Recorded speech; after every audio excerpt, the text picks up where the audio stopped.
Hi, y'all. It's Terrific Thursday. Today, we are going back over poetry. Guys, we are going to read a poem. Hope is with feathers, a thing with feathers, or something on that long.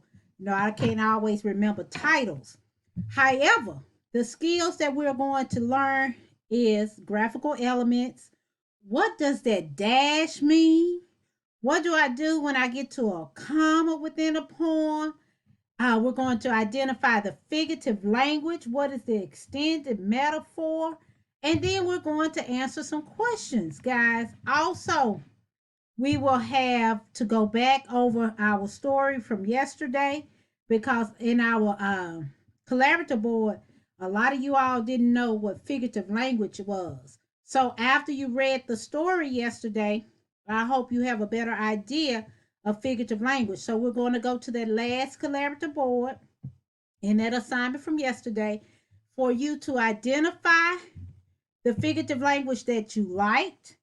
You're going to identify what type of figurative language it was and why you liked it.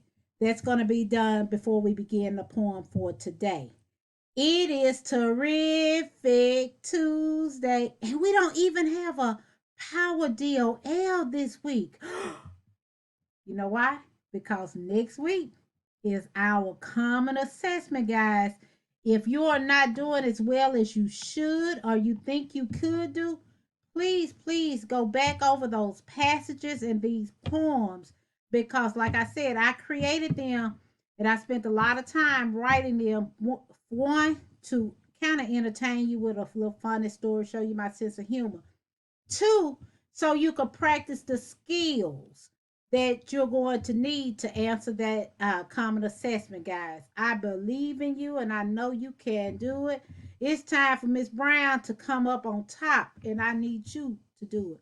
Have a terrific day.